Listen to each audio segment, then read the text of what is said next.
Добри вечер на сите. Денес ќе се презентира сценаријата за ублажување на климатските промени во третиот двогодишен извештај за климатски промени, кој е дел од рамките на подготовка на проектот за третиот двогодишен извештај, четвртата национална комуникација на UNDP заедно со Министерството за животна средина и просторно планирање. Денеска професорката Наташа Марковска ќе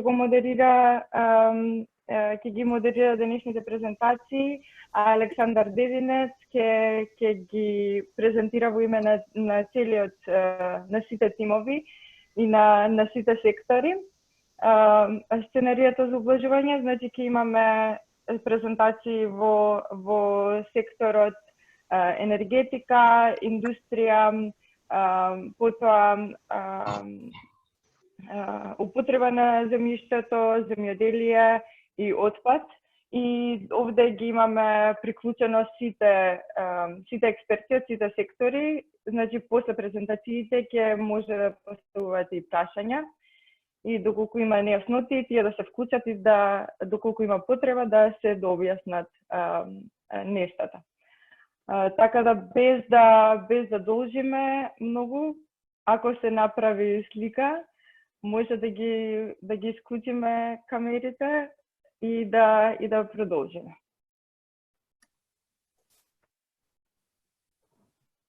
Ви благодарам.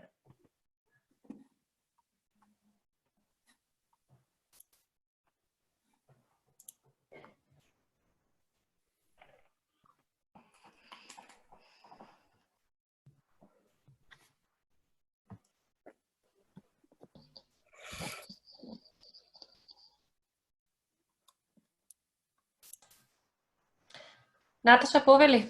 Да, благодарам. Значи, веќе беше кажано зошто сме собрани сите овде. За кратко ќе го слушнеме Александар.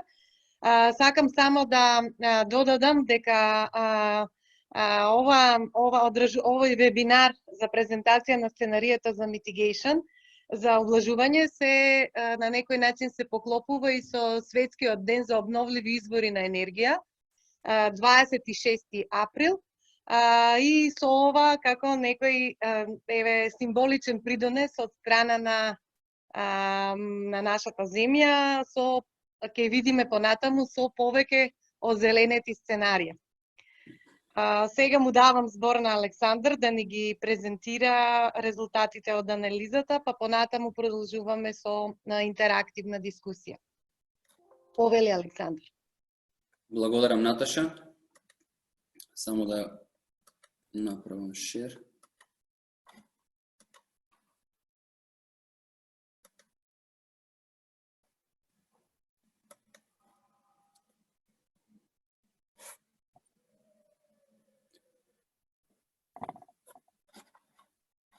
Добар ден на сите. Најпрво би сакал од моје име и од име на целиот тим да ви се заблагодарам за денешното учество на овој вебинар, на кој што ќе дискутираме за еден дел од третиот двогодишен извештај за климатски промени, а тоа е делот за ублажување односно креирање на сценарија за ублажување на климатските промени. Во изработката на овој извештај покрај тимот од МАНУ учествуваа и професори од Шумарски факултет, како и професори од факултетот за земјоделски науки, храна и ветеринарство. Самата презентација е поделена на 3 дела. Најпрво ќе кажам вовед, потоа ќе зборам за мерките и сценаријата кои што се дефинирани и на крајот споредбена анализа што значат сценаријата и каде Македонија е во однос на другите држави.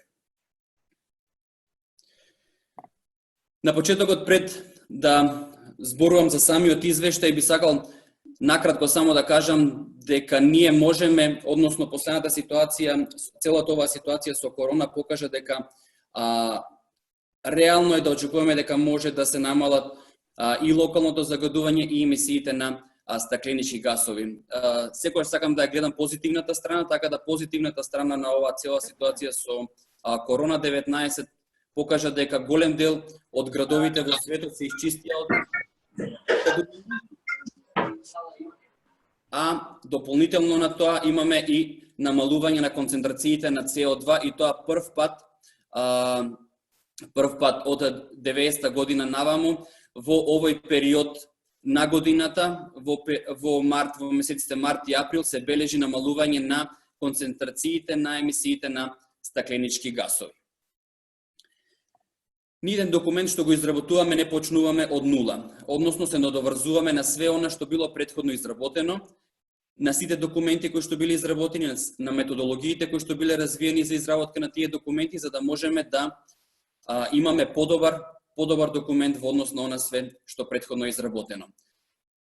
Имаме веќе долга традиција во изработка на документи поврзани со климатските промени. Меѓутоа, јас нема да одам од самата историја, овде се извадени само документите кои што се направени во периодот од националните придонеси, кои што се Македонија ги поднесе во 2015 година, потоа следуваше вториот двогодишен извештај. Понатаму се направија две подетелни студии во делот за енергетика за грејење на градот Скопје, како и студија за транспорт и посебна студија за транспорт во Скопје, реалност и предизвици, во кои што студии покрај локалното загадување исто така беше тангирано и глобалното загадување, односно емисиите на стакленички гасови. И на крајот, во декември 2019 година, се усвои и стратегијата за енергетика до 2040 година, која што е прв документ, која што е прва стратегија всушност која што ги обединува енергетиката заедно со климатските промени. Оваа стратегија представуваше основа за изработка на во делот за енергетика представуваше основа за изработка на третиот двогодишен извештај за климатски промени. Кои се гасовите кои што се покриени? Значи, како што е направен инвентарот, односно оние гасови кои што се покриени со инвентарот на стакленички гасови, за кои што зборувавме пред околу месец време. Значи, и овде исто така се покриени гасовите CO2, CH4, N2O, PFC и HFC. При тоа, затоа што има голем број на PFC и HFC гасови, сите тие се индиректно опфатени преку CO2 еквивалент. Методологијата која што беше развиена во вториот двогодишен извештај за климатски промени, исто така е искористена и за изработка на третиот двогодишен извештај на климатски промени, односно на интерсекторско поврзување кое што беше направено врз основа на главните индикатори и излез еден сектор врз основа на излези од еден сектор представува влез во друг сектор. Значи целата таа методологија се користи и во изработката на третиот двогодишен извештај. За енергетика се користи Маркал моделот, додека за АФОЛ и отпад секторот, односно се користи IPCC софтверот, односно методологијата врз основа на која што е изработен IPCC софтверот. А за IPPU софтверот или индустријски процеси се користи регресиона анализа, направена е регресиона анализа врз основа на историските податоци на емисиите и врз основа на додадената вредност на секоја индустрија и врз основа на тоа е направено продолжување на емисиите на стакленички гасови кои што се продукт од индустријските процеси. Што е новина во однос на вториот двогодишен извештај на климатски промени? Овде е направено во делот на отпад, пресметани се прв пат емисиите од согорување на отпад, од согорување на медицински отпад и од компостирање. Потоа се вклучени сите оние промени кои што се направени во инвентарот на стакленички гасови во делот на индустријски отпад, каде што беше ревидирана стапката на раст на индустријски отпад. Понатаму беше ревидиран самиот состав на ѓубривото кое што се фрла на депонии. Сите тие промени се инкорпорирани и овде. Новина е тоа што за секоја мерка е дефиниран прогресот на самата мерка, придонесот на самата мерка кон целите за одржлив развој. Дефинирани се голем број на цели за одржлив развој, односно индикатори кои што служат за следење на целите на одржлив развој, а со самото тоа ќе ни овозможат и следење на овој двогодишен извештај за климатски промени. Дефинирани се нови мерки споредено со вториот двогодишен извештај за климатски промени во делот во АФОЛ-у секторот, го викам АФОЛ на англиски, што македонската кратенка е малце по-комплицирана, тоа е секторот за земјоделство, шумарство и промена на земјиште и конверзија на земјиште. Таму имаме дефинирано 3 нови мерки. Во делот на отпад имаме дефинирано една нова мерка, додека во делот на енергетика, значи има дефинирано, покрај тоа што има дефинирано нови мерки, имаме дефинирано и за околу 20 на мерки има различна градација по однос на сценарија. Пример, инсталирање на фотонапонски сончеви панели на кров. Значи во секој сценарио има различна градација колку ќе биде инсталираните системи на кров. И дополнително самата стратегија дефинира 3 сценарија за развој на енергетиката во Македонија. Тоа беа референтно сценарио, сценарио за умерена транзиција и зелено сценарио. Вториот двогодишни извештај имаше 2 сценарија, само сценарио со постојни мерки и сценарио со дополнителни мерки, па затоа што во стратегијата имаме 3 сценарија, некако се јави потреба овде да дефинираме уште едно дополнително сценарио, а тоа го нарековме проширено сценарио за убlažување на климатските промени или ЕВАМ сценарио. Пред да ги презентирам резултатите, мислам дека е добро да имаме една слика во однос на емисиите на стакленички гасови во Македонија, односно она што беше презентирано со инвентарот. Во периодот 90-2016 година имаме намалување на емисиите на стакленички гасови за некаде околу 35%, во 2016 споредено со 90-та година. И можеме да кажеме дека имаме генерално 2 сектори кои што едниот е добар, едниот е лош сектор.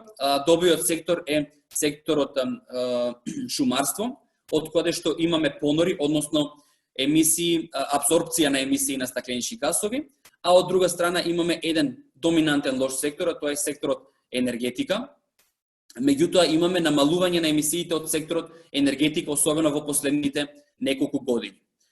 Но тоа не значи дека не треба да обрнеме внимание и на секторот отпад и на секторот индустријски процеси, затоа што отпадот пак од друга страна е најбрзо растечки сектор во овој период од 16 години.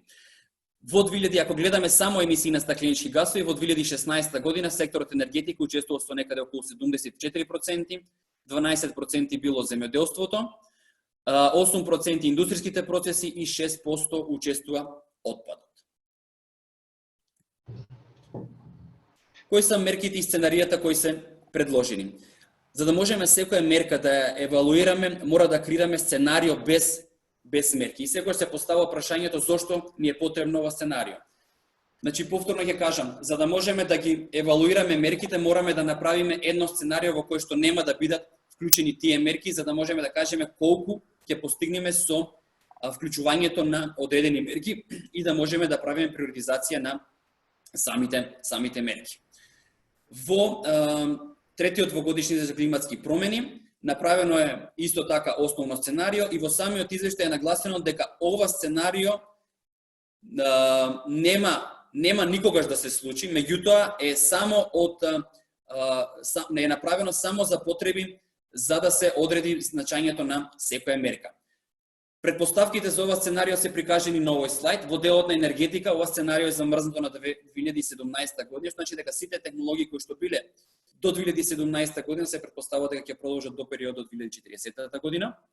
Бруто домашниот производ е 3,3% и популацијата се намалува 0,2% годишно. Нема инвестиции во обновливи извори на енергија и е овозможено недостатокот на јаглен кој што ќе се јави во Македонија да се надополни со увоз на јаглен, како и да се изградат дополнителни капацитети за производство на електрична енергија од увоз од природен газ. Во делот на индустријски процеси, како што реков, направена е корелација со додадената вредност во индустриите и емисиите и е продолжен трендот. Во шумарство, во земјоделство, шумарство и промена на земјиште, значи во сточарство имаме намалување на популацијата, на добиток, понатаму во шумарство предпоставено е дека освен пожари нема да има други промени, површината е земена од 2013 година и е предпоставено дека загубите кои се јавуваат како резултат на пожари ќе бидат просек кој што се јавил во периодот 1999-2015 година. Во делот на промена на земјиште се предпоставува дека ќе има ист тренд како во периодот од 2000 од 2000 до 2016 година и тој тренд ќе продолжи до 2040 година. Во делот на отпад имаме раст на отпад по глава на жител. Ако се погледнат историските податоци, ќе видиме дека Македонија има континуирано зголемување, линеарно континуирано зголемување на количината на отпад по глава на жител, додека во Европа во период од 2010 година имаме некој тренд на намалување на количеството на отпад. Е претпоставено дека овие две криви, односно ќе се спојат некаде во 2030 година, односно количеството на отпад кој што ќе се генерира во Македонија ќе биде приближно исто со количеството на отпад кое што се генерира од европските држави. Во делот на компостирање, продолжување на ист тренд како и сега, односно имаме многу мало количество на отпад кој што моментално се компостира и тоа е претпоставено дека ќе продолжи и до 2040 година. Имаме зголемување на медицинскиот отпад кој што се согорува. Меѓутоа тоа зголемување не е драстично, не е многу големо. Имаме некое како што е во период од 2000 до 2016, така и тој тренд да продолжи до 2040 година. Пред да преминам на резултатите, би сакал да потенцирам нешто што мислам дека е доста значајно и кое што гледам дека често предизвикува дискусија кога се интерпретираат резултатите од овие двогодишни извештаи за климатски промени. Овде представена е на овој график самата IPCC методологија, односно начинот на кој што се пресметуваат емисиите од стакленички гасови. IPCC методологијата е стрикна и вели вака: сите горива кои што се согоруваат на територијата на одредена држава се сметаат за емисии на стакленички гасови кои што ги генерира таа држава. Например, и покрај тоа што увезуваме 100% од нафтените деривати, ги согоруваме, тие нафтени деривати се согоруваат на територијата на Македонија и како резултат на тоа се сметаат дека Македонија придонесува со одредено количество на емисии како резултат на тие согорувања. Меѓутоа, она што не е вклучено во методологијата е увозот на електрична енергија, односно затоа што за производството на електрична енергија е земено дека например во Бугарија може одредено количество на енергија да биде произведено и да биде увезено во Македонија и затоа што тоа количество на енергенти е согорено во Бугарија, се смета дека тие се нивни емисии. Меѓутоа електричната енергија де факто е потрошена во Македонија. Односно, порано во самите извештаи на увозот на електрична енергија може да се гледа како мерка која што ќе придонесе за намалување на емисиите на стакленички гасови. Во вториот двогодишен извештај за климатски промени, и тоа значи дека колку повеќе имаме увоз, толку помалку емисии ќе имаме од енергетика. Меѓутоа во вториот двогодишен извештај за климатски промени направивме промена и увозот на електрична енергија, на самиот увоз на електрична енергија му додадовме одреден емисионен фактор, што значи дека ги вклучивме и емисиите од увоз на електрична енергија, односно ја модифициравме малце IPCC методологијата за да можеме и овој феномен да го вклучиме. Што значи дека одредени мерки кои што ги предложиме во Македонија, освен што ќе влијаат за намалување на стакленичките гасови кои што се произведени од Македонија, ќе влијаат и за стакленичките гасови кои што се произведени во некоја друга држава, а биле користени за производство на електрична енергија која што била увезена во Македонија. Увозот на електрична енергија во целата оваа методологија ние го нарековме МЕМО, односно имаме емисии, понатаму ќе видиме дека имаме емисии во кои што е вклучен увозот на електрична енергија и емисии во кои што не е вклучен увозот на електрична енергија, односно е запазена IPCC методологијата затоа што таа пак ни е потребна да можеме да се споредуваме со другите држави. Во основното сценарио врз основа на овие претпоставки кои што ги кажав претходно, имаме зголемување на емисиите на стакленички гасови во 2040 година споредено со 90 година за некаде околу 37% со вклучен увоз на електрична енергија, а доколку го исклучиме увозот на електрична енергија, имаме зголемување на емисиите за 30% споредено со 90 година.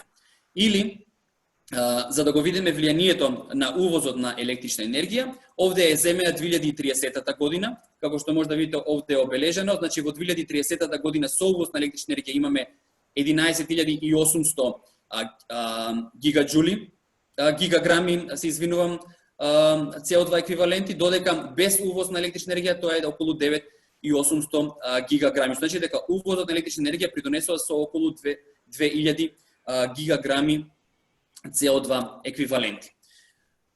Предложени се 47 политики и мерки за намалување на емисиите на стакленички гасови, од кои што 32 мерки се во секторот енергетика, 11 мерки се во секторот земјоделство, шумарство и користење на земјиште и 4 се во секторот отпад.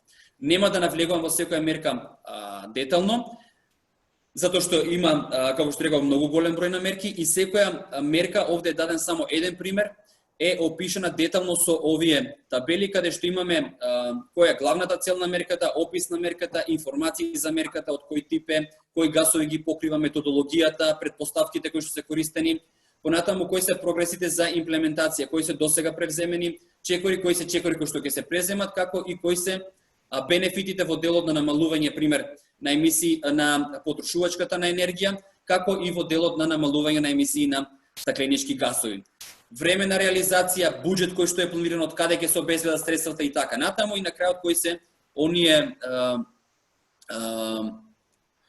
институции кои што се задолжени за имплементирање на мерката. Она што е дополнително додадено во однос споредено со претходниот извештај е тоа што имаме прогрес индикатори за следење на секоја мерка, односно се дополнети прогрес индикаторите кои што претходно беа дефинирани, како и придонесот на секоја мерка кон постигнување на одредена цел. При тој дефиниравме два типа на прогрес, индиректен, односно влијание, индиректно и директно влијание. Например, оваа мерка е изградба на нови згради, има директно влијание кон целта 7, која што е чиста енергија, а додека индиректно има влијание кон намалување на сиромаштија, кон целта 12, како и кон целта 13, која што е климатска акција. Мерките се прикажани на крива на маргинални трошоци и некако оваа крива на маргинални трошоци ни стана неминовен дел од самите извештаи, врз основа на кое што се прави приоритизација на мерките. На оваа крива се дадени мерките од ВАМ сценариото. Се извинувам. И се гледа дека со имплементирање на овие мерки на X кривата е прикажано дека можеме да намалиме некаде околу 5,7 тераграми CO2 еквиваленти, додека на Y кривата се прикажува кои се колку треба да вложиме за да се намали 1 тон на CO2. Некаде околу 60% од мерките се вин-вин опција, значи дека можеме да ги намалиме емисиите на стакленички гасови по негативни цени, односно е поисплатливо отколку реализација на она сценарио без имплементирање на мерката. 20% дополнително може да ги намалиме емисиите со позитивни трошоци во граници од 0 до 5 евра по тон, а додека останатите 20% се нешто повисоки, односно се над 5 евра по тон, достигнуваат до некаде околу 70 до 80 евра по 1 тон намален CO2. Меѓутоа, ова не се вкупните намалување на емисии, затоа што имаме една мерка од која што многу тешко е да се одреди самостојниот ефект, тоа е мерката поведување на CO2 такса. Поведување на CO2 таксата може да има, односно има огромно влијание врз намалување на емисиите на стакленички гасови, меѓутоа самиот нејзин ефект не можеме да го одредиме без имплементирање на други мерки. Например, џабе би вовеле CO2 такса ако немаме инвестиции во обновливи извори, ако немаме обнова на зградите и така натаму, мерки за енергетска ефикасност. Така да имаме дополнително намалување на овие 5,7, имаме уште дополнителни 4 до 5 во зависност од сценаријата тераграми намалување на емисиите како резултат на воведување на оваа мерка. Креирани се 3 сценарија: сценарио со постојни мерки, сценарио со дополнителни мерки и она проширено сценарио, митигационо сценарио, односно сценарио за облажување на климатските промени. Во сценариото со постојни мерки се дефинирани 31 мерка во делот на енергетика, 11 од АФОЛУ и 4 од отпад. При тоа, овие мерки во отпад и во АФОЛУ понатаму се истите имплементираат и во сценариото со дополнителни мерки и во проширеното сценарио за ублажување на климатските промени, ЕВАМ сценариото, со тоа што разликата во другите сценарија е само во делот на енергетика, каде што имаме дополнително една мерка, но и, како што реков, околу 20 на мерки кои што имаат различен интензитет од сценарио во сценарио. Кога правиме споредба на сценаријата, секогаш се поставува прашањето со што треба да ги споредиме емисиите кои што ќе ги добиеме во одредена година. Во вториот двогодишни извештај на климатски промени споредбата се правеше со основното сценарио, истото се правеше, односно целта на Македонија во Париз беше 30 и 36% намалување во однос на сценариото без мерки. Меѓутоа, Европа репортира врз основа на емисиите кои што ги има во 90-та година, а некои држави во светот, па и во Европа, а и од енергетска заедница не знаеме се уште која ќе ни биде таргет, односно која ќе ни биде базна година врз основа на која што ќе кажуваме колку ние ги имаме намалено емисиите на стакленички газови. Во овој извештај правиме споредба со 90-та, 2005-та и споредено со сценариото без мерки. На овој слайд се прикажани емисиите во 2030 година, колку ние ќе ги намалиме споредено со сценариото без имплементирање на мерки. Со вклучен увоз на електрична енергија, можеме да ги намалиме емисиите за 67% во најамбициозно сценарио, ЕВАМ, додека во сценариото без, односно, ако го исклучиме увозот на електрична енергија, тогаш можеме да ги намалиме емисиите споредено со сценариото без имплементирање на мерки до 78%. И овие би требало да ни бидат потенцијалните доколку се одлучиме за овој тип на дефинирање на целти споредено со сценарио без мерки, тогаш овие би ни биле потенцијалните цели. Во однос на 90-та и 2005 година, во сценариото, во ЕВАМ сценариото, каде што е вклучен увозот на електрична енергија, можеме да ги намалиме емисиите за 68%, додека ако го исклучиме увозот на електрична енергија, емисиите можеме да ги намалиме за 82%. И значи потенцијалните цели за 2030 година би можеле да ни бидат 49% доколку се одлучиме за сценариото со постојни мерки, 77% доколку се одлучиме со сценариото за дополнителни мерки и проширено сценарио, доколку се одлучиме за него имаме намалување за 82% на емисиите на стакленички газови споредно со 90-та година, а во однос на 2005 година имаме намалување за 78% на емисиите на стакленички газови. Сега често се јавува потребата да направиме споредба со однос на она што ние го имаме дадено како извештај, односно како цели кои што ги имаме зацртено и кои што се усвоени од страна на владата, кон придонесот за климатски промени во 2015 година во Париз. Тогаш имавме, како што реков, 30% намалување на емисиите на стакленички газови споредно со ВОМ сценариото кое што беше дефинирано во тој извештај и 36% во она поамбициозно сценарио. Во вториот двогодишен извештај имаме намалување за 34 и 37%. Она што треба да се истакне дека за придонесот за Париз имавме само дефинирано емисии од секторот енергетика и тоа само CO2 емисии. Не беа вклучени другите сектори и не беа вклучени другите емисии како CH4 и N2O. Така да оваа споредба која што е направена на овој график се однесува само од емисиите за енергетика и само за CO2 емисии. Во третиот двогодишен извештај, ако направиме споредба со сценариото кое што било дефинирано за тој документ во придонесот за Париз, имаме намалување на 60% на емисиите во сценариото со постојни мерки, 78% во сценариото со дополнителни мерки и она проширено сценарио за ублажување 82%. Пресметан е и социјалниот аспект, значи во вториот двогодишен извештај исто беше пресметан социјалниот аспект и таму некаде стигнавме до околу 6000 работни места дека може да се отворат. Со новите мерки, односно со поамбициозните сценарија во овој извештај, направивме и пресметка на работните места по сценарија. Во она сценарио, проширено сценарио, можеме да стигнеме до 10.000 работни места во 2035 година, додека за другите сценарија имаме 7.000 максимум работни места во 2030 година и 5.000 работни места во сценариото со постојни мерки. Гледаме дека после одредена година има намалување на бројот на работни места. Во сценариот, проширеното сценарио, тоа е после 2035 година, тоа е како резултат на намалување на интензитетот на имплементирање на мерките, затоа што најголем број од работните места се креираат во обнова на згради и во конструирање на пасивни згради. Тоа е негде околу 63% се во овие две мерки, 8% се во инсталирање на сончеви термални колектори и 6% се во инсталирање на обновливи извори без повластени тарифи, тоа се пред се ветерни и соларни електрани.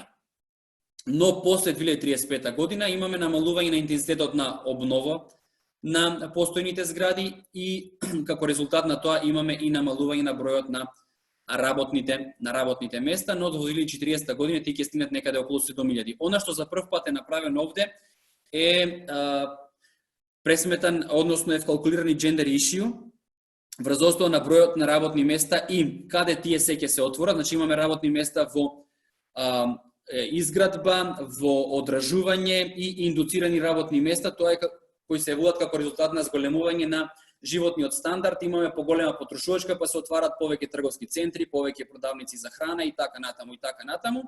И како резултат на сите тие работни места е пресметено дека некаде минимум 27% од работните места може да бидат поврзани со да припаднат на, односно да бидат пополнети од страна на жени. Овде е дадени работните места по сценарија. Значи, споредено со основното сценарио, имаме во она сценарио со дополнителни мерки. Проширено сценарио имаме зголемување за 160% на работните места. Најголем дел е во делот на енергетска ефикасност се работните места, додека во обновливи извори се некаде од 35 до 40%.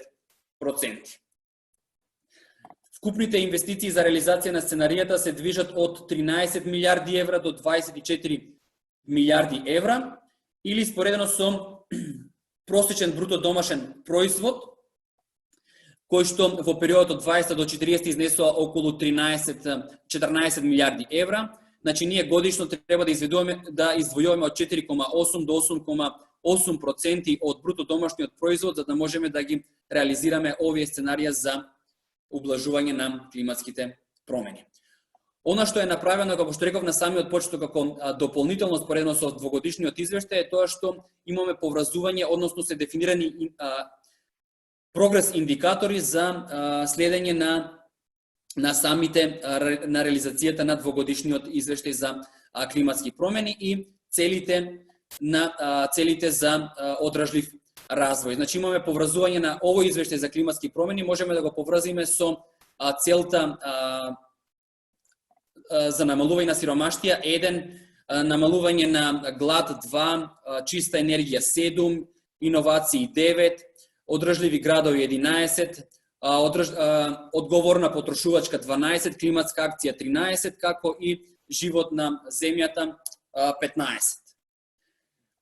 Значи, по голем број на индикатори е направена споредба во самиот извештај. Овде издвоени се само 3 индикатори, тоа е емисии на стакленички гасови по глава на жител. Европа моментално е на 6,2, значи дека секој жител на Европа годишно придонесува за создавање на 6,2 тони CO2 еквиваленти, додека во Македонија секој жител придонесува за создавање некаде околу 3,2 тони CO2 еквиваленти, што значи дека сме двојно помали од просекот на EU28. Со имплементирање на сценаријата, значи можеме со на најамбициозно сценарио да стигнеме и до 1,1 тон во 2030 година, додека ако не ги имплементираме мерките, значи можеме да стигнеме и до 8,1 тон по глава на жител. Еден од поинтересните индикатори е миксот на горива кој што ќе се користи, односно примерната потрошувачка на енергија и колку таа придонесува кон создавање на емисиите на стакленички гасови. Гледаме дека миксот на енергија ќе се менува, односно ќе имаме се поголем продор на обновливи извори, но и мерките за енергетска ефикасност ќе си го направат своето, така да ако во 2030-40 година ќе имаме 36% помалце емисии споредено со потрошувачката на примерната потрошувачка на енергија споредено со нивото кое што сме го имале во 2000 година. ЕУ моментално е некаде околу 90%, односно за 10% го има намалено нивото, односно миксот, подобрени енергентите споредено со 2000 година. Прв пат го воведовме и индикаторот за површина под шуми од вкупната површина. Значи овде е земена 2020 година, каде што некаде околу 40% од шумата од површината во Македонија е покриена со шуми. Ако не се имплементираат мерките, таа површина би се намалила на 33%, ако се имплементираат мерките, ќе имаме некаде околу 37-8% во 2040 година површина под шуми споредено со од вкупната површина 37% ќе имаме под шуми, додека во ЕУ овој просек е исто некаде околу 40% покриеност под шуми. Ви благодарам за вниманието. Доколку имате прашања, слободно може да продолжиме со дискусијата. Овде се и професорите вклучени за другите сектори, кои што исто така можат да помогнат доколку имаме прашања. Благодарам, Александар. Ке ве замолам дали лично ви пишувате на чат или може би ако има некакви прашања со алатката Raise Hand. За сега можеме да почнеме од прашањето или коментарот што беше споделен со сите од страна на Теодора, што се однесува за идни потреби во врска со начин она што се бара под ММР регулативата на Европската Унија и сега дали ова начинот на кој што овде се презентираат податоците за мерките е компатибилен со тоа што го бара ММР регулативата. Александар, дали сакаш ти да одговараш или можам и јас да дадам некој насоки? Слободно може. Да. Значи, и во дизајнирањето на тоа што ние ќе вклучиме во репортирањето на мерките, днес ги имавме како основна водилка гайдлайнсот на Конвенцијата за климатски промени за изработување на двогодишни извештаи и особено за земји кои што не се членки во анексот 1. Меѓутоа, уште и на почетокот и во вториот бур дури, ние ги имавме предвид и барањата од она што ќе следи од Европска комисија, односно посебно со ова ММР и сето тоа, значи потребата не само да имаме листа на мерки, туку и како истите нивната имплементација понатаму ќе се следат. Така да ова како што е покажано, значи на едниот пример на табелата, во врска со една мерка Construction of New Buildings, меѓутоа ние такви табели имаме за 40 и повеќе за секоја мерка и внатре се вклучени сите податоци кои што се бараат според за транспарентност за бурот, меѓутоа и сега се вклучени и сите податоци кои што на едноставен начин може да се преземат и да се репортираат во ММР регулативата. Ние бевме, да речем, малци и проактивни со дефинирање на такви прогрес индикатори, ако видите тоа е долу пред последната колона, и на пример ете за оваа конкретна мерка запишавме што се, кои параметри треба да се мерат за да понатаму можеме да ја следиме имплементацијата и токму тоа тие прогрес индикатори се барање и во ММР регулативата. Значи овде, за да знаеме како ни се одбива consumption of new buildings, ние сме рекле дека во текот на годините понатаму што следат, треба да мериме колкава површина се е била реновирана, колку се energy savings и колкава е редукцијата од тие мерки.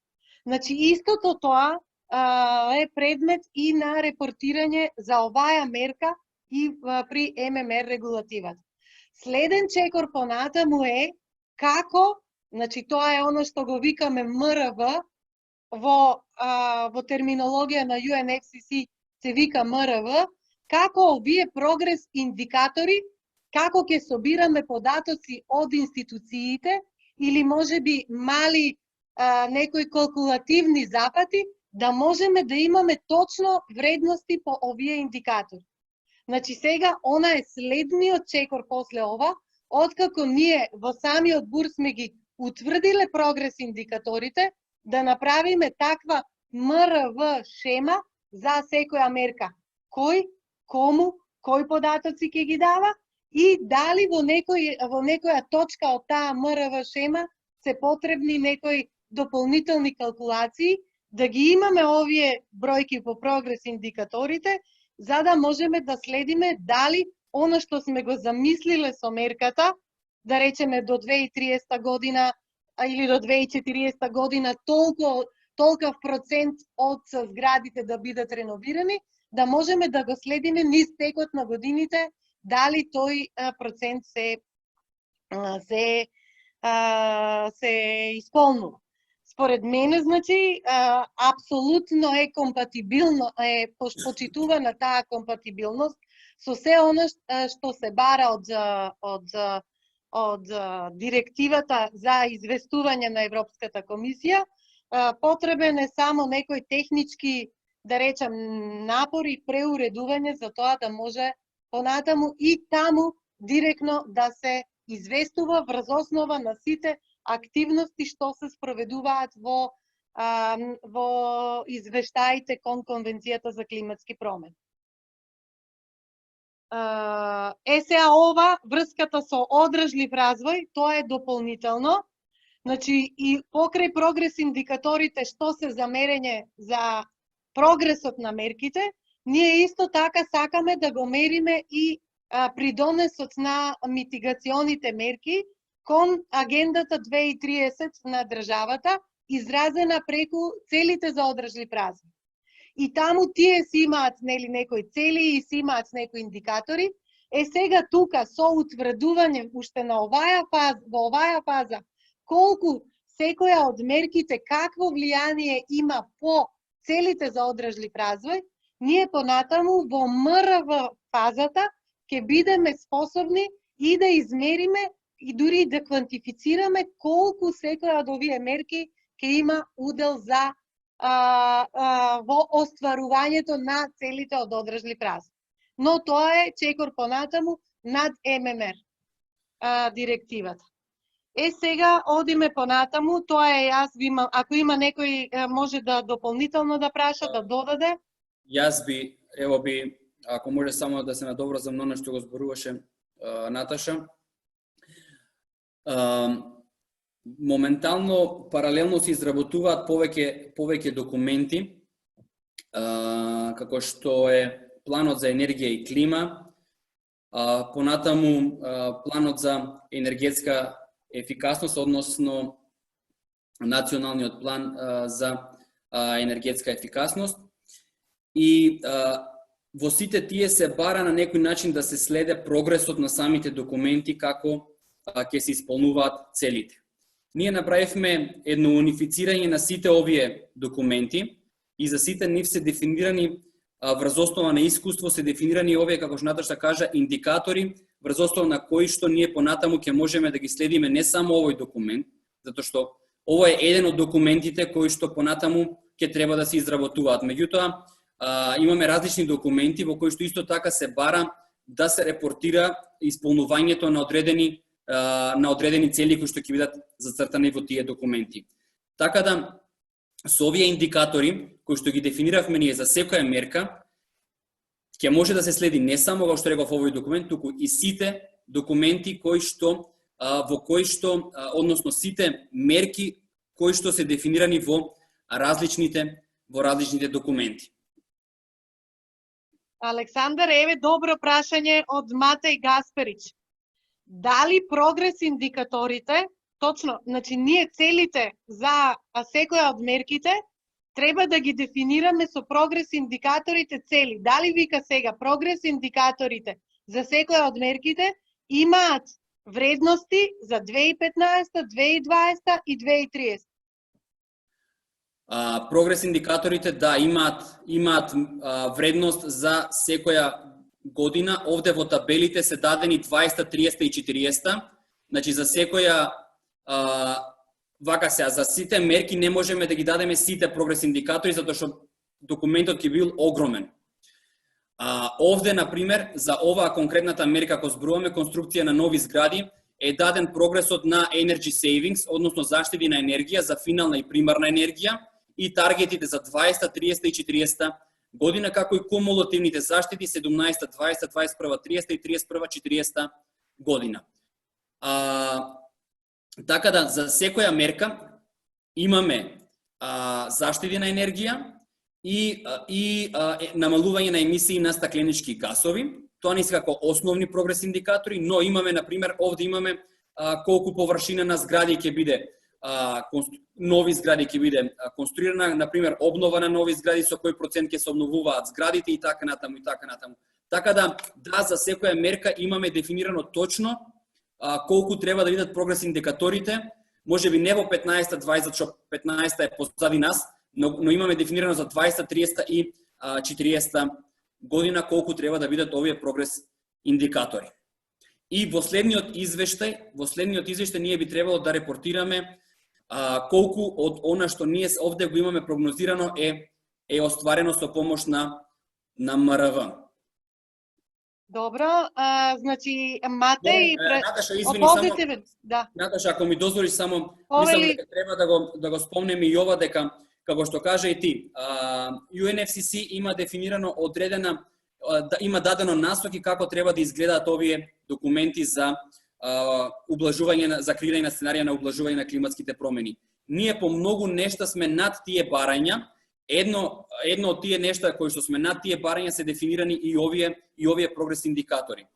И она што дополнително го дефиниравме придонесот на секоја мерка кон целите за одржлив развој.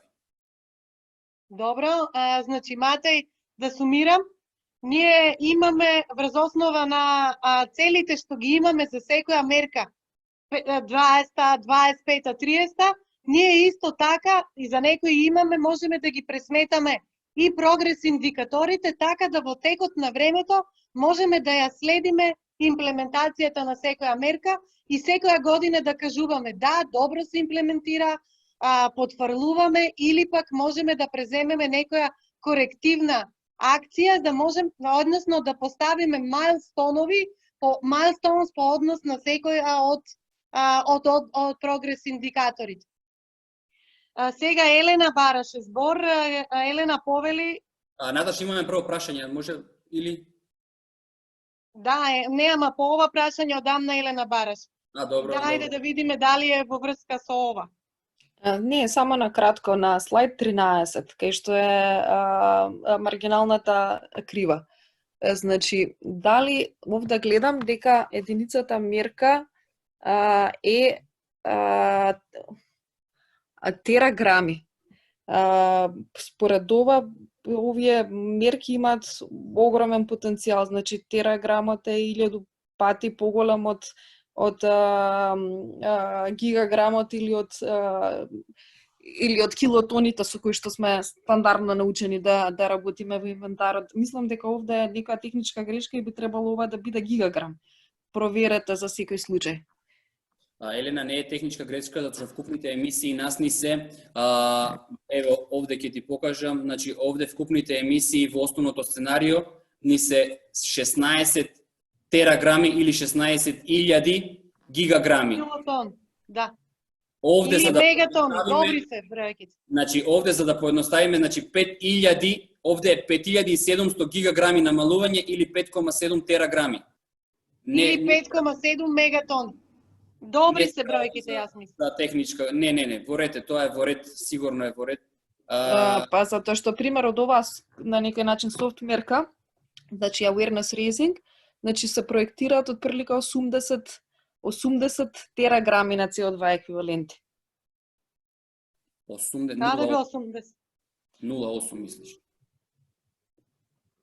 Сега овде како што гледаме Па не public може да е awareness, 80 кога вкупните се, значи не може да е 80 тераграми кога вкупните се 5,7 тераграми. Значи може да е па 80. да, ама овде на левата крива е специфик. Ова е кост, се извинувам. Значи, ова е Елена, на кост. вертикалната оска е добра, специфик трошок. добра. Тоа ти е минус 80 евра по тон редуциран со таа мерка.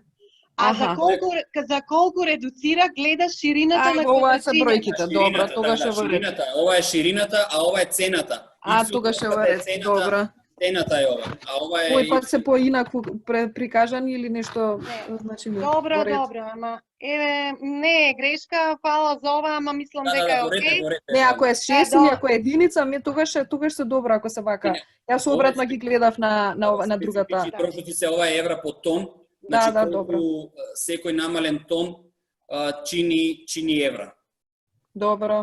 во ред. Добро, можеме да продолжиме понатаму со прашања, прилично имаме, па ајде, да сме поефикасни. Значи, од Славјанка Пејчиновска-Андоновска, кога зборуваме за SDG, мислам дека треба да ги земеме предвид сите индикатори SDGs, бидејќи покрај CO2 треба да се видат и другите придобивки кон исполнување на целите.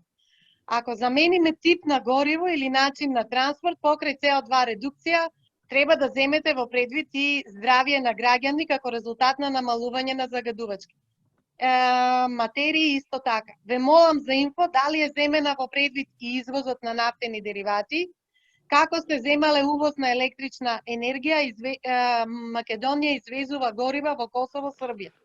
Значи, Да. прво и основно, толкму ова е, јас ќе одговорам за овој дел за SDGs. Значи, целта е со утврдување на врската со целите за одржлив развој во последната редица од секоја табела за мерките, токму тоа да се утврдат копридобивките. Значи, секоја мерка, незина основна цел е редукција на CO2 и таа редукција ние или на стакленички гасови и ние ја мериме со незината околинска ефективност. Меѓутоа, токму од тие причини, за да ги видиме и копридобивките и влијанијата по другите аспекти во одржливиот развој, ние воведуваме уште една редица во секоја во табелите за секоја од мерките, со која точно ги утврдуваме придобивките, односно синергиите и трейд-офс, кој збор ќе го употребиме со различните аспекти на одржливиот развој. И токму тоа е целта, значи, да ги видиме и synergies и trade-offs со сите на mitigation, со сите аспекти на одржливиот развој. Значи, точно да се разбереме за функцијата на на додавањето на последната редица во секоја од табелите за митигационите мерки. Значи, токму тоа што вие го викате, тоа е утврдувањето на придонесот кон сите посебни аспекти каде ги има, кои што потоа во процесот кога ќе ги мониторираме мерките, ќе имаме можност дури и да дадеме квантификација на секоја од тие влијанија по однос на ко-бенефитите, не само колку ќе смалува секоја мерка стакленички гасови, туку и квантификација на одредени влијанија од одржлив развој, а тоа се, да речеме, како што спомнувате, здравствени ефекти, колку намалува влијание по јавно здравје, колку намалува други некои аспекти, сиромаштија и така натаму. Тоа е во однос на првото прашање, а во првиот дел од прашањето. А во однос на тоа како се земаат, дали се земени увозот на нафтени деривати и како е увозот со електрична енергија од Србија, ќе му дадам збор на Александар. Во ред, благодарам, Наташа. Значи, јас ќе се вратам на она претходно што го зборував, на овој график овде. Значи, уште еднаш ќе повторам, све она што се согорува во државата се зема како емисии на стакленички гасови. Нафтените деривати кои што ние ги увезуваме и потоа ги извезуваме во Косово, тие нафтени деривати се загоруваат во Косово и емисиите од тие нафтени деривати кои што ние сме ги извезеле за Косово ќе бидат вкалкулирани во инвентарот на стакленички гасови во Косово. Идејата со увозот на електрична енергија да го земеме е тоа што таа енергија што е потрошена овде. Значи ние зборуваме, сме увезле газ, сме го потрошиле овде, сме ги пресметале емисиите.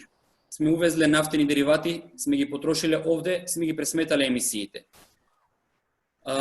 Сме увезле електрична енергија, по IPC методологија дека нема потреба да ги сметате емисиите, затоа што тие емисии се направени некаде на друго место.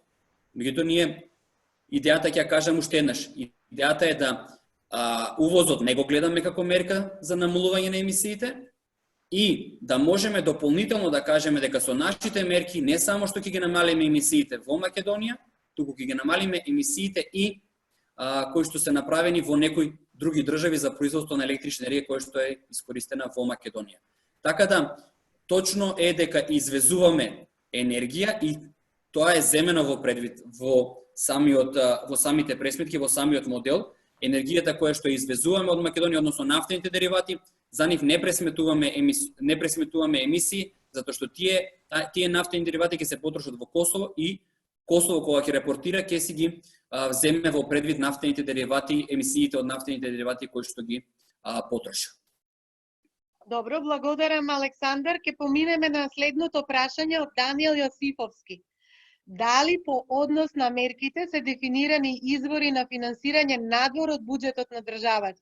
Пример, различни глобални фондови согласно проблематиката на мерката или финансирање од приватен сектор и домакинство? Александар, сакаш да одговориш на ова? Да. Значи, вака, ние за секоја мерка... Акциониот план. Да, ние за секоја мерка дефиниравме точно од каде можат да бидат обезбедени средствата за реализација на таа мерка. Пример, имаме неколку различни места од каде што можат да се обезбедат средствата, не е само од буџетот на државата. Еве, на пример, овде конструкција на нови згради, значи може да бидат приватни инвестиции, може да биде од донатори, преку комерцијални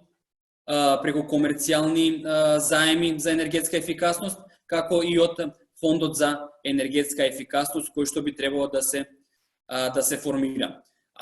Така да имаме нотирано за секоја мерка, како што реков, кој може да биде извор на финансирање не само во буџетот, туку и надвор од буџетот. Дали тоа ќе бидат не знам, општините, приватни инвестиции и така натаму. Јас би сакала да дополнам, пошто не можам да кренам рака, ќе се уфрлам. Да. Значи, дополнително на сето ова, Ману треба да направат и анализа колкав дел од овие намалувања би можела да ги сноси индустријата, односно дел од приватниот сектор. А во рамките на четвртиот национален план треба да се направи едно сценарио кој што го нарековме green cooling, односно бидејќи кај нас многу се троши енергија во лето на климатизери, на ладење на становите, колкав процент тоа би било. Така да такви анализи подетални колку домакинствата или приватниот сектор можат да се вклучат и да учествуваат во финансирањето на некои од овие мерки, полека ќе добиваме појасна појасна слика. Значи сега во моментов и ова што го имаме на вистина многу голем придонес во целата приказна. Јас би сакала да обрнам внимание и на оној другиот дел што не е енергетика, односно земјоделие, шумарство, користење на земјиштето. Тука имаме и неколку мерки за сточарство. Многу од овие мерки се многу интересни. Би сакала да го замолам професорот Чукалиев, ако може малку повеќе да ги подобјасни, за да можеме малку да насочиме дискусијата и на тие сектори.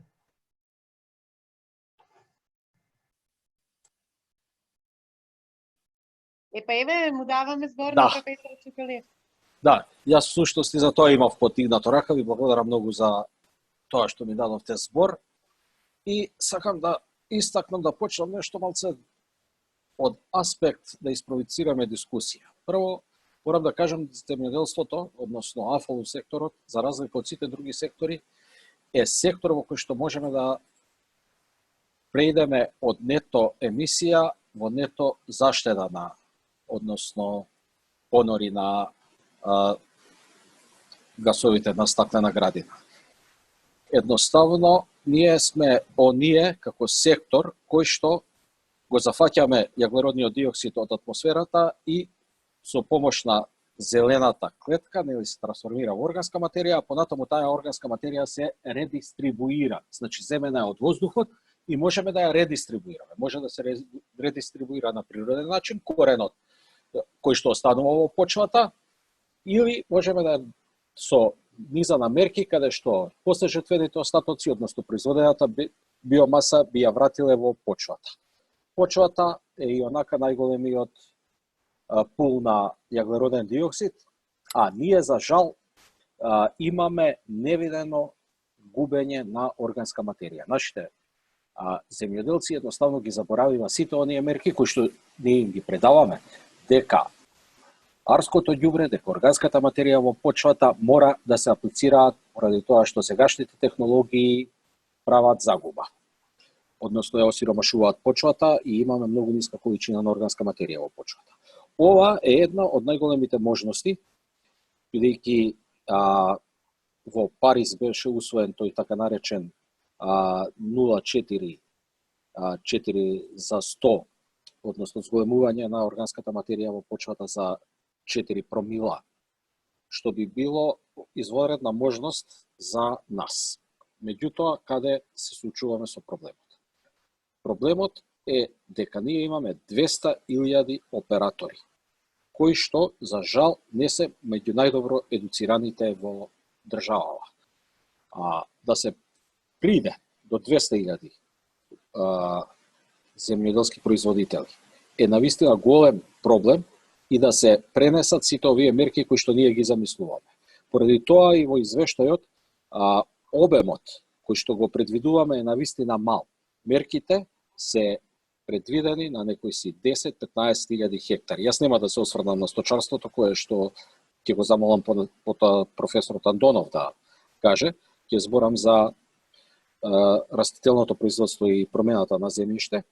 Значи, она што мораме да го направиме е да го зголемиме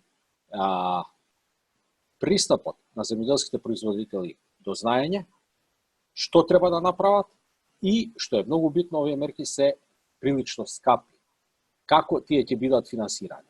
Во секторот земјоделство постојат многу добри алатки, кои што може да се искористат за ова, меѓутоа потребна е добра координираност на институционално ниво и политичка волја да се воведат агроеколошките мерки, кои што ние во моментов ги немаме, а тие овозможуваат земјоделските производители да стигнат до финансирање за спроведување на агроеколошки активности, и тоа не локални, туку меѓународни средства од Европска унија, и на тој начин да можат да ги спроведат мерките. И во случај кога би можело да се постигне една оваква политичка волја, ние не биделе со овака скромни проекции, значи проекции од 10.000 хектари на кои што ние би ја зголемиле содржината на органска материја во почетот од 500.000 хектари е навистина премалку амбициозна, но за жал се плашиме дека ниту ова ќе можеме да го достигнеме како цел доколку немаме една политика која што ќе води кон создавање на можности за спроведување на агроеколошките мерки во Република Македонија. Сега, друго, сточарството е еден од најголемите емитери на релативно опасни гасови на стаклена градина, како што се метанот и азотните оксиди, па би го замолил професорот Антонов, кој што работеше во тој дел, да провоцира дискусија. Благодарам, Чукалиев. Јас го работев в сточарскиот дел и работев на две студии. Едната беше конкретно во област на mitigation и каде се емисиите кои се мерки може да се спроведат во државата за намалување на емисијата на стакленички гасови од сточарството, од добиточното производство и претходно имав предложено некои мерки кои што сега ги продлабочив. Прво, реално е да се очекува интензификација на сточарството, посебно во говедарството, каде што имаме многу голем број на мали фармери. Во иднина тие фармери, веројатно, поради старосната и демографската структура и селувањето на селото, од селата ќе има намалување на овој тип на фармери за сметка на некои други фарми кои што ќе бидат поголеми. Во моментов, само да имате представа, во сточарството 90% над 90% од говедарските фарми се со големина под 30 грла. Тоа значи, имаме 200.000 активни грла по статистичките податоци во Република Македонија. Значи, тоа се една голема армија на фармери кои што се бават со одгледување на говеда во неконтролирани услови, во фармски услови, тешко се пристапува кон нив. Би искористил оваа можност исто така да кажам дека во рамките на овој проект беше финансирана една анкета во која што индиректно бев и јас вклучен во обработка на податоците, токму да се посетат овие мали фармери, да се види што се случува со арското ѓубре, со шталското ѓубре, како го третираат, како го собираат, колкава е големината на фармите и така натаму. И од тие податоци ние се фрапиравме колку фармерите фактички не водат сметка за ѓубрето. Дори во анкетните податоци имаше и одговор, што не е за споделување, меѓутоа морам да споменам, анонимна е анкетата, не можеме да дојдеме до фармерите, дека ѓубрето го пуштаат во канализација директно. Тоа е директна загуба, се остава надвор, најчесто да ферментирано отворено, се испира со нормални врнежи од дожд, со снег. Сите тие се загуби кои што потенцијално ние ги губиме како органска материја која што би требало се врати на почвата. Воедно не постои системски третман на ѓубрето, ниту постои некаков начин на обработка на ѓубрето по собирањето. И она што највеќе не фрапира исто така, која во анкетата имаше податок за колкаво е ѓубрењето на површините и тука свативме дека оптеретеноста на некои површини се движи во рамките од 10 до 40 тона на хектар годишно, што е премногу голем распон, бидејќи тие се во консултација со педолозите, посебно тука професорот Мукаетов може да каже своје согледување, тоа е веќе поголема штета од внесување на толкава органска материја во ѓубрето отколку корист. Што се однесува до мерките за митигација, предвидуваме покрај намалување на бројот на домашни животни, реално е да се очекува дека во наредниот период ние ќе можеме да работиме на подобрување на емисијата преку попродуктивни грла, менаџирање на исхраната кај преживните животни, пред се мислам на млечните говеда тука, на мозните крави, бидејќи кај нив емисијата на метан далеку поголема, кај товните говеда во Македонија барем нема организирано товни говеда, така да немаме организирано во значителни рамки производство на говедско месо и најчесто се одвива во оној традиционален начин на пашен систем. Така да тие не ни се голем проблем. Најголем проблем се млечните крави, млечните говеда. И таму со модифицирање на исхраната би можеле да постигнеме некакво намалување на емисијата на метан пред се, бидејќи метанот е 60% од производството на стакленички гасови во Македонија потекнуваат од млечни крави, во сточарството зборува.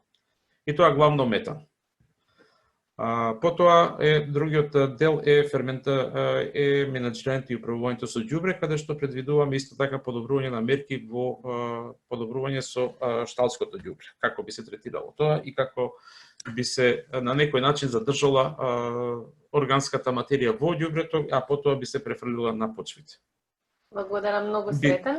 Би сакал да се отвори дискусија, мислам, тоа би Бред, благодарам. Јас, колку што ги гледам прашањата, повеќето се за другите сектори. Вашиот дел никој не поставува прашање. Ната, дали ќе сакаш да продолжиш со прашањата? Мислам дека има интересно за отпадот. Од Маријан, или тоа е само коментар? Не знам, Наташа, изгледа да не си... Наташа, имат проблем. Да. Ако... Дали се слушаме сега? Да, сега се слушам. Значи, тоа е, навистина имаме тука преку 40 мерки и не можеме во овој форум и денеска да одиме во детали за секоја од нив. Можеме, ако има интерес, дополнителен, да речам, тематски дискусии по одредени мерки, групи на мерки, дополнително на ова да имаме. Може би сега да продолжиме со прашањата. Имаше некое прашање за секторот со медицински отпад, така беше? Дали имаме увид колку штетни гасови се испуштаат при процес на согорување на медицински отпад? Ова е еден, тоа за медицински отпад, дали имаме увид? Дали кој... Вака се. Прво, две работи треба да ни бидат јасни. Овде правиме инвентар на стакленички гасови и емисии на стакленички гасови. Не зборуваме за штетни емисии, односно за локално загадување PM, CO, NOx и така натаму. Тој ефект не се зема во предвид. Меѓутоа, ние ги земаме во предвид оној медицински отпад кој што се согорува на дрисла е земен во предвид. И како што реков, е прогнозирано дека тој медицински отпад, односно негово согорување, ќе се зголемува во континуитет како што се зголемувал во периодот од 2000 година до 2016 година. Значи, од 2000 до 2016 година имаме постојан раст на согорување на медицинскиот отпад и дека тоа ќе продолжи и понатаму. Но, знаеме дека согорувањето, односно дрисла, треба да ги исполнува највисоките стандарди за да го прави ова согорување и да се намалат емисиите на штетните емисии како што се PM, CO и така натаму. Така да, од согорувањето на медицинскиот отпад на дрисла е земени во предвид CO2 емисии и CH4 емисии кои што произлегуваат од согорувањето. Добро, благодарам, Александар. Сега ќе одам поред по прашањата што се во екранчето за чат. Ако некој има, не потсетете ме ако има дигната рака, ако не гледам доволно. Значи, продолжуваме со коментарот и прашање на Славјанка. Значи, благодарам, ве молам за информација кои се критериуми за environmental effectiveness, дали само редукција на CO2 и предлог мој е да се разгледаат други, например, какви влијанија има секоја мерка врз животна средина. Може јас ќе одговорам на ова прашање. Значи, во самата теорија за ублагување на климатски промени, при креирање на оваа marginal cost curve, MAC кривата, два основни параметри се земени. Тоа е environmental effectiveness и точно се дефинира дека environmental effectiveness во анализи за ублажување значи колку тони CO2, односно стакленички гасови, можат да се намалат со таа мерка. И ние во нашите митигациони анализи, значи го пресметуваме тој параметар и плюс понатаму овој другиот параметар што ни треба да ја изградиме мак кривата, тоа е economic effectiveness или со друго зборови значи специфична цена или колку долари или евра се потребни 1 тон стакленички гасови да бидат редуцирани со имплементација на таа мерка. Значи, од тој аспект, кога работиме анализи за митигација, фиксирани ни се тие се параметрите кои што треба да ги пресметам. А ова сега, влијанието по другите аспекти, како што го споменувате, значи, влијание по амбиентален воздух, локално загадување и така, тоа се спаѓа во она дополнителното, во шлагот, кога го гледаме влијанието на другите аспекти од одржлив развој. И сега, влијанијата од митигацијата, од мерките за митигација врз животната средина, надвор од стакленичките гасови, ги зафатиме со утврдување на влијанијата по некои цели од одржлив развој. И затоа амбиенталниот воздух, ко-бенефитите по здравјето, гредањето на работните места, сите тие влијанија од митигационите мерки се рефлектирани во утврдувањето на влијанијата по некоја од целите за одржлив развој. Тоа е таа методологија, значи за употребена во нашата митигациона анализа.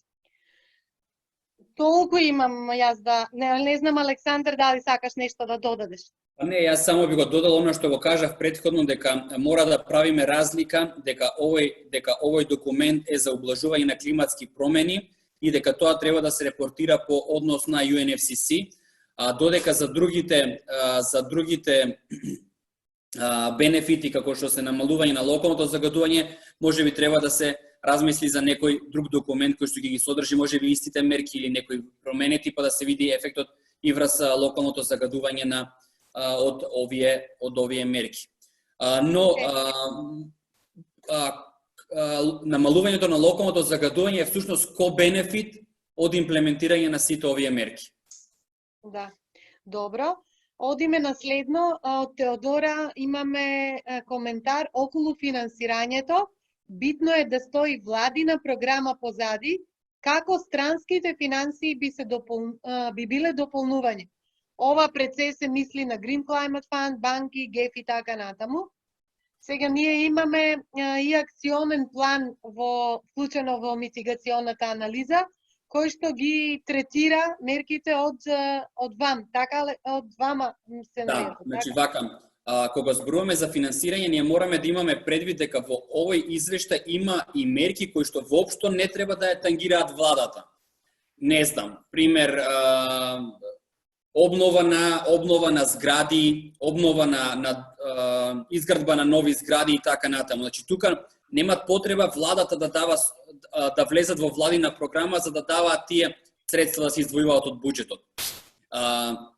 Значи има мерки кои што бараат едноставно приватни инвестиции, а не толку бараат буџетски или да бидат планирани од страна на владата. Меѓутоа, ние направивме, кој што кажа Наташа, акционен план во кој што, например, намалување на загуби во дистрибутивната мрежа за електрична енергија и дистрибутивната мрежа за топлинска енергија.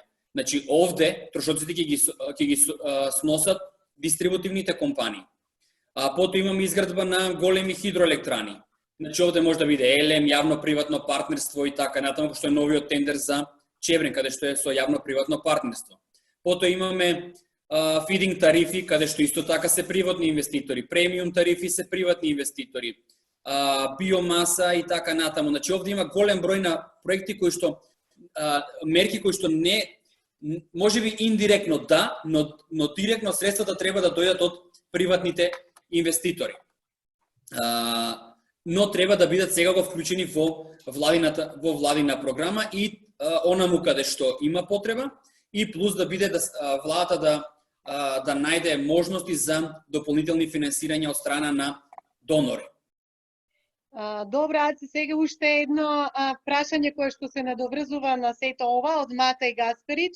Да, How is polluter pay principle in general embedded in the financing structure? Ова прашање е beyond, значи е многу релевантно, ама е над она што ние го имаме тука во анализата за ублажување. Ако сакат некој од носителите на политика или некој други да одговора. Само ако може да се надоврзам нова, мислев да продолжам, меѓутоа да го кажам одговорот и нова прави. Значи во самата, како што реков, ние овде имаме воведување на CO2 такса. Воведувањето на CO2 такса е токму оној принцип кој што го спомнува и Матеј, дека оној кој што загадува треба и да плати. Некаде околу 1 милиарда евра може да се соберат како резултат на имплементирање на мерките и воведување на CO2 таксата. Оваа милиарда евра која што може да се собери, може да биде дел дали од фондот за енергетска ефикасност, дали од некој нов фонд кој што ќе се формира, и понатаму тие средства да се користат за дали ќе биде за изградба на обновливи извори, дали ќе биде за помагање на обнова во делот за енергетска ефикасност, на обнова на згради, тоа ќе го одлучи владата. Меѓутоа, тој принцип на полутерот, на загадувачот плаќа, е вградено преку воведување на CO2 таксата во самата анализа. Добро. Значи, еве веќе имаме и размислуване и анализирано влијание на CO2 такса врз идните сценарија. И вградено е тоа веќе и во нашата, но се разбира во секторот енергетика. Тука гледам дека еве пак има интервенција од Матеј, вика дека тоа е направено во, само каде беше сега, малце се изгубив. How polluter pay, само да го прочитаме, затоа што да, polluter pay principle in agriculture sector is implemented according the EU legislation or establishment of cross compliances. The Good Agriculture Practices Rulebook establishes the cross compliance as obligation for all operators in agriculture. However, due to huge number of operators, small farms are excluded of this obligation. Ова е добро, Матеј, ние ке, значи, секторот агрикалчер секако е важен и доаѓа, али од аспект кај нас, мислам, многу е битно сега да сите наши напори и ефорти ги вклучиме во анализите за CO2 таксата во енергетиката, затоа што во овој сектор сега ќе треба во следните неколку 4-5 години веројатно да се донесат клучни одлуки за развојот на енергетскиот сектор, токму имајќи ги предвид овие случувањата со CO2 таксата, и тука ефектот од тоа во нашата земја би бил најголем. Секако дека и во останатите сектори овој принцип на polluter pays треба да се почитува и колку што е можно повеќе да се вградува во легислативните решенија. И во таа насока и коментарот од Теодора ќе го прочитам, дека ефектите врз другите медиуми и ко-бенефитите зависат од секторските политики, отпад, земјоделство и така натаму. Токму затоа, преку законски решенија се потврдуваме, наша цел би била да ги ставиме мерките за ублажување како облигаторни во другите сектори, но конкретните политики зависат и од законските решенија и политики во тие сектори. Да, се надополнивме, Теодора, благодарам. Сега одиме понатаму, имаме кренати раце, така? Да видиме. Наташа, ова е од Стефан, Маријан. Да, ама мислам дека значи Никола Николов, ќе ги продолжиме, ги гледам, Никола Николов да се надоврзе веројатно на овие неенергетските сектори кои што се третирани во ТБУР. Никола, повелете, ви давам збор.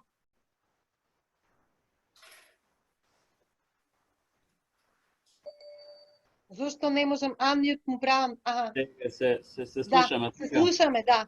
Повеле. Поздрав сите, јас кренав рака, рачунајќи дека кога имаше дадено збор за секторот АФЛ, после професор Чукалиев сретен нешто ќе се каже и за почвата од Душко Мукретов и шумарство.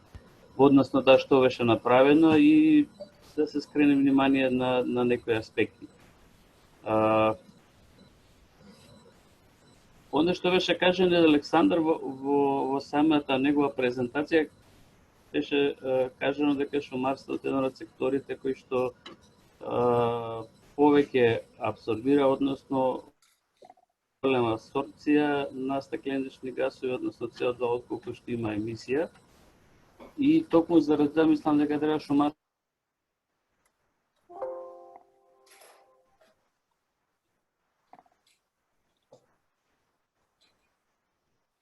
Никола? Дали се слушаме? Изгледа се исклучи. Да, изгледа се исклучи. Кога веќе зборува, тогаш ќе почекаме Никола да се вклучи, а кога веќе би можел зборуваме да го одговори прашањето на Стефан, пошто се Па баше за шумарството. Да, тоа тргнав пале, да.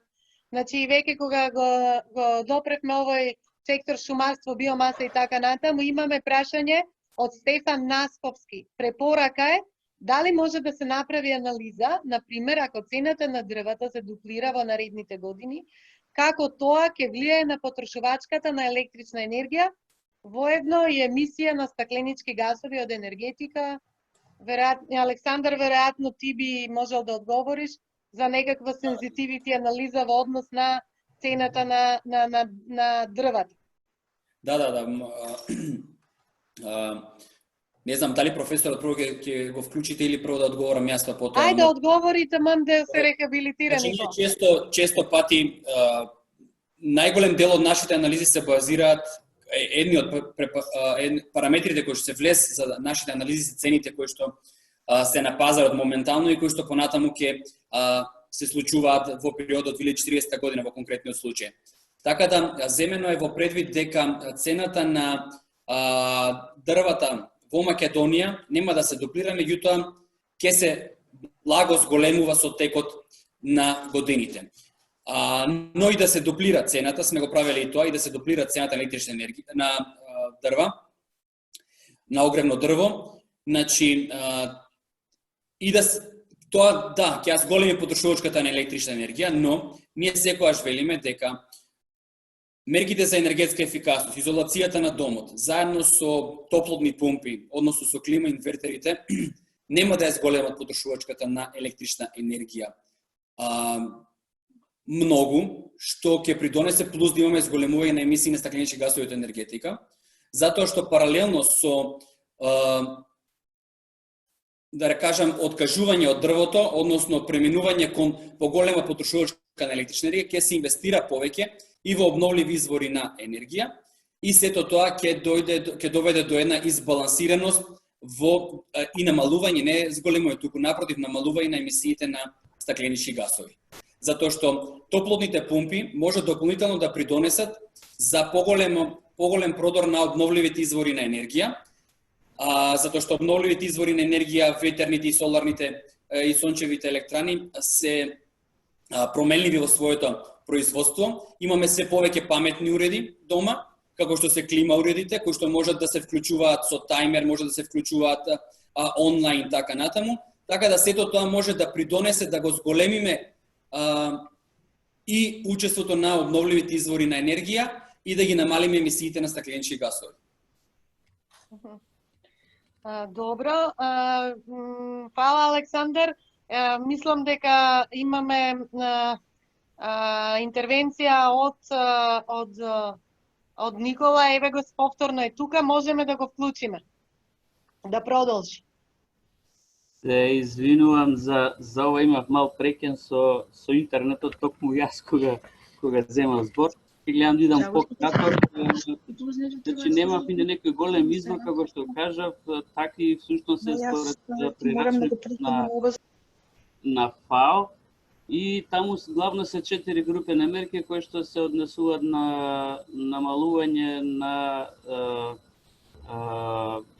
смалување на површината под шума, односно пожари, инсекти, габи и така натаму.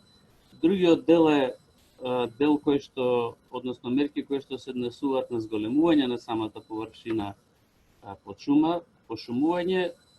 Третите мерки се одредот на мерки кои што се, за разлика од првите две кои што можат да се краткорочни, вие се подолгорочни, тоа е зголемување на продуктивноста на шумата, односно со начинот на нејзина работа за подолг временски период да се зголеми нејзиниот капацитет на апсорбција, но исто така и да се зголеми волуменот, односно количината на CO кој што е складиран.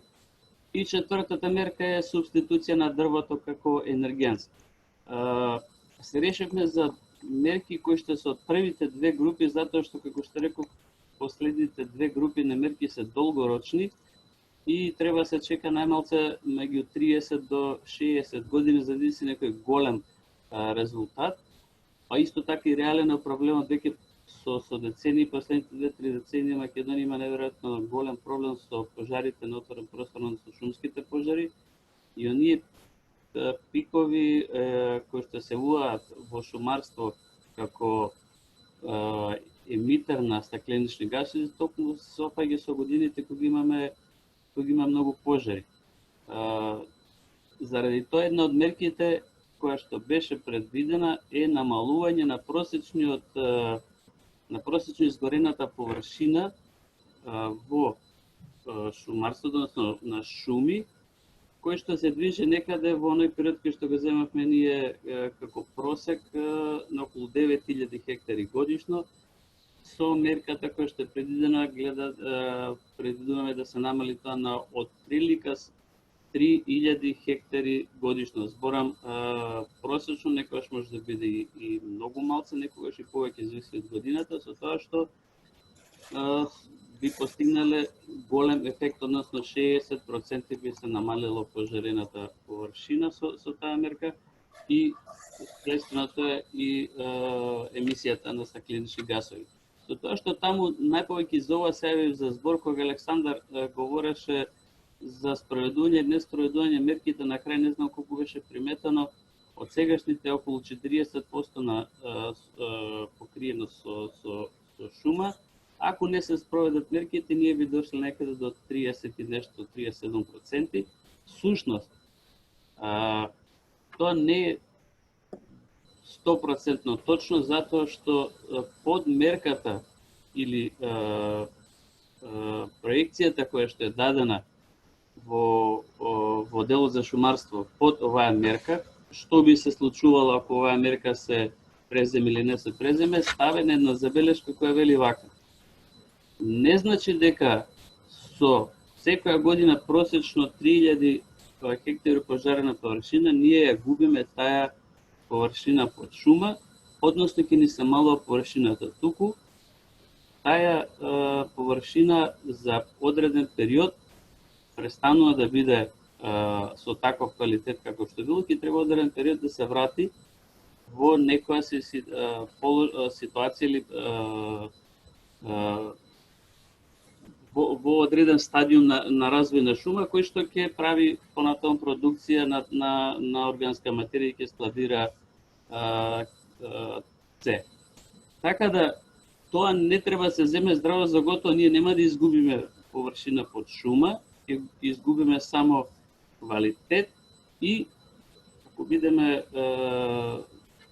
искрени, но и непретенциозни со оној дел на напуштање на површините, особено пашишта и земјоделски површини, тоа е еден од проблемите за кои не сакам сега да зборам.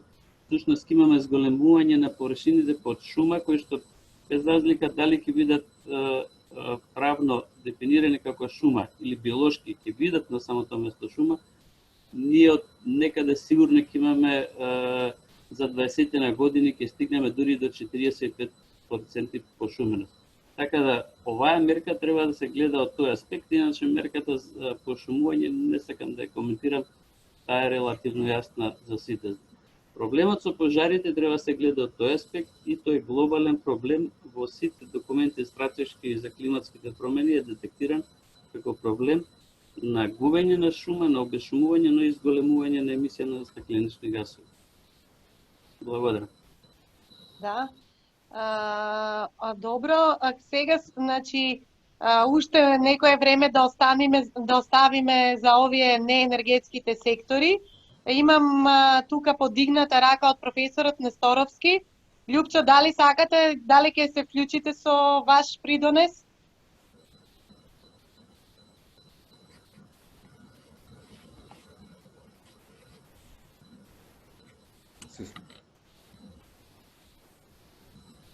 Зошто не можам? Аха, добро. Да, повелете, Љупчо. Добар ден, се слушаме ли? Да. Пред се честитки за овој извештај, презентацијата на извештајот. Солидно е направен.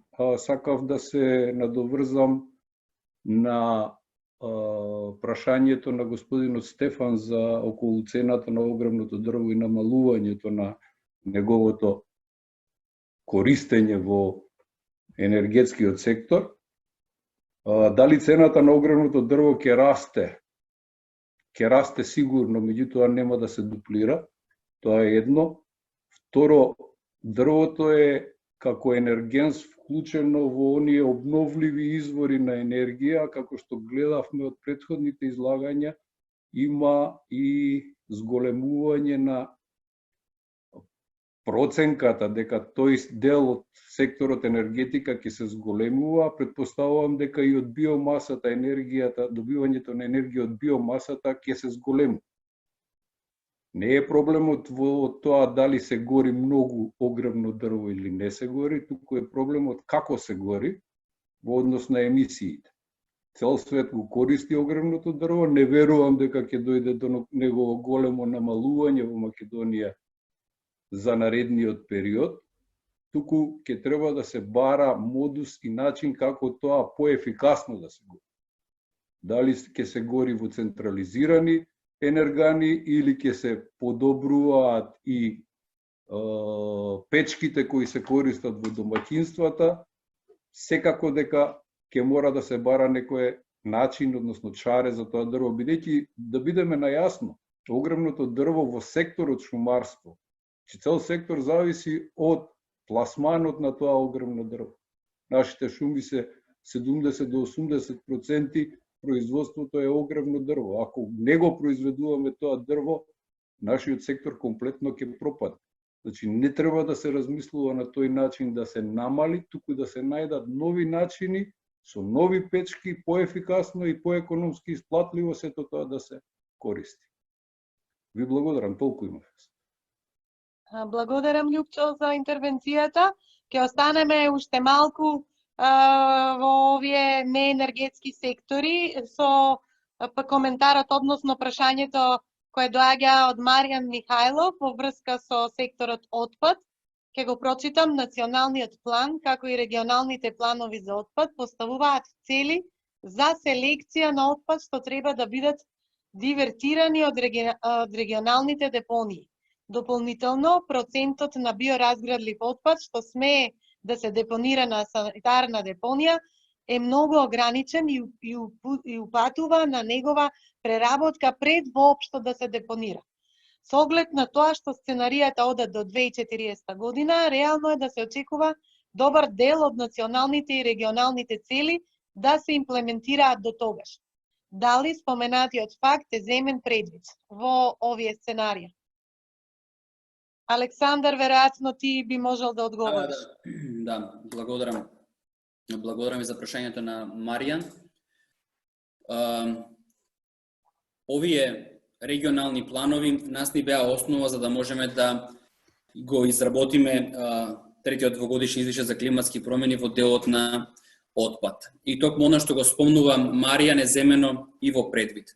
Значи имаме мерки како што се селекција на хартија, понатаму имаме механички и биолошки третман на отпадот, односно компостирање на отпадот, и на крајот имаме и намалување во делот на отпад во индустријата, каде што имаме исто така со помош на селекција намалување на тој отпад.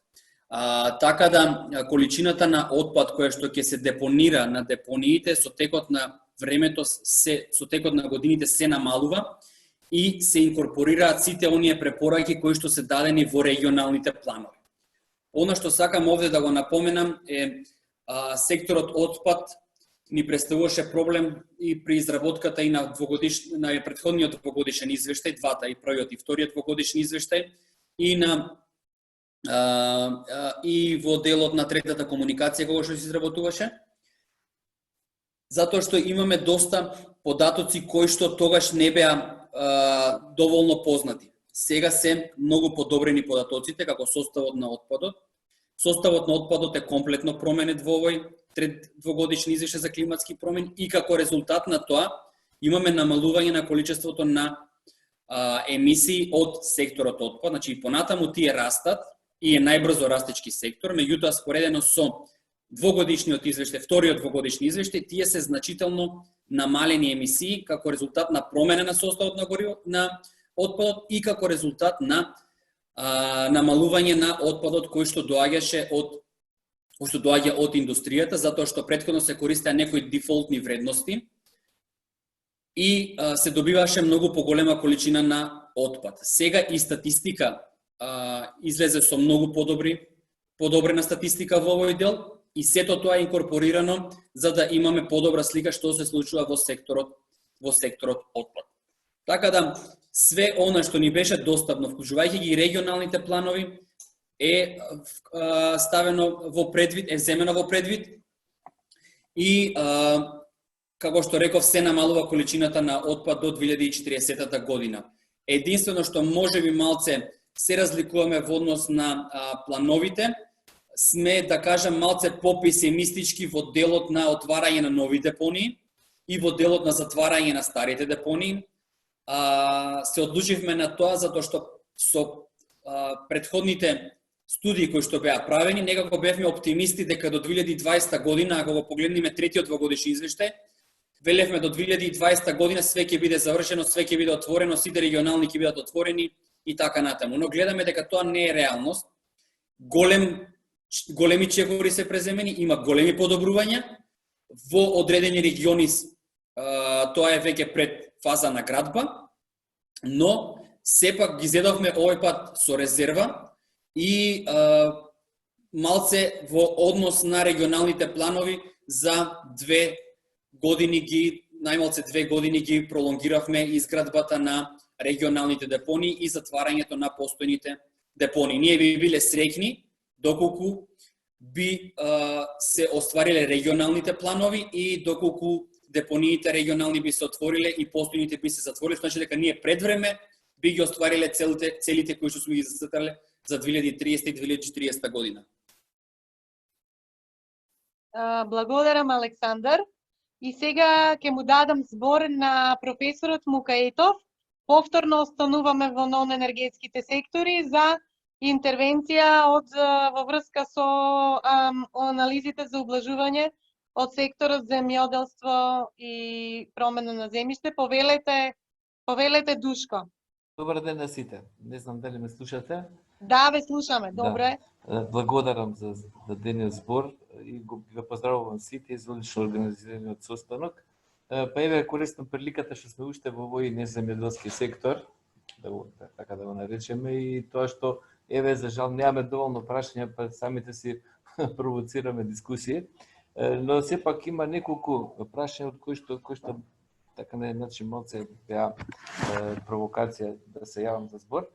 Најпред на коментарот на Славјанка сосема се слагам дека овие мерки што ги предлагаме е добро и одлично би било да покрај евалуацијата на какав синк на CO2 би имали така натаму, кои си другите ко-бенефити и во однос на другите сектори. Секако, кој што рече Теодора, тоа треба да се предвиди политиките, кај што се одветните тие други сектори припаѓаат да се предвиди така натаму, но мислам дека не е лошо и да се направи, али веројатно во некој рамки некоја друга активност, каква би била таа додадена вредност од овие мерки на емисија врз останатите сектори. Јас зборам за мојот сектор, конкретно почви, што год се направи во однос на делот на почви, беа спомнати содржината на органска материја, тој има индиректно влијание врз другите медиуми. Има индиректно влијание затоа што таа органска материја, односно азот во незе, има страшен турновер, така да влијае на квалитетот на воздухот, неговото преминување врз деградација на водните ресурси и така натаму. Ние во овој извештај направивме некоја поврзување со целите за одржив развој, милениумските цели, SDG-ата, но сепак малце поквантифицирано кога би било тоа, би било, бар по моје лично мислење, одлично. Друго што сакав да напоменам е тоа што во нашиот сектор, за разлика од другите сектори, беше поставено прашање дали тие треба да бидат финансиски поддржани системски од владата и владината програма. Јас мислам апсолутно да, зборувајќи за АФО сектор. Затоа што овие мерки за митигација во нашиот сектор која ние ги дизајнираме, нас водилка ние какав ќе биде синко, затоа што како што и колегата Ордан спомна, нашиот сектор е можеби единствен понор на стакленички гасови за разлика од другите сектори, така што нас основна водилка е каква ќе биде содржината на абсорбиран јаглерод. За некоја профитабилност ние правевме една анализа во рамки на овој извештај, некоја cost-benefit анализа каква била цената на имплементација на тие мерки. Но ние, за разлика од секторот на енергетика и така натаму, каде што секоја примерна мерка на митигација има и генерира некој приход, кај нас таа работа многу по, како да кажам, не така лесна и едноставна. Покрај тоа, таква една поддршка во нашиот сектор за имплементација на овие мерки произлегува тоа што, како што беше речено, ние работиме со огромен број на оператори, скоро 200.000 оператори со низок капацитет на ноу-хау и секако и финансиска можност. Така што другата идеја со која што раководиме кога дизајнираме мерки е дали тие мерки на митигација може да бидат имплементирани во пракса од страна на производителите или не може. Така што тоа е уште една работа која што ја отежнува, да речем, работата во нашиот сектор, една, да речем, специфика. Инаку во делот за почви нешто кога гледате Сретен спомна, да, значи содржината на органска материја, па и воопшто сите мерки на митигација во АФО секторот барат системски и систематски пристап. Односно, многу работа на терен, многу контакти со луѓето, преку различни владини програми, овие што се шеми на директни плаќања или друг вид на поддршка, имплементација на агроеколошки мерки. Воспротивно, ние не може да очекуваме на индивидуална база да некој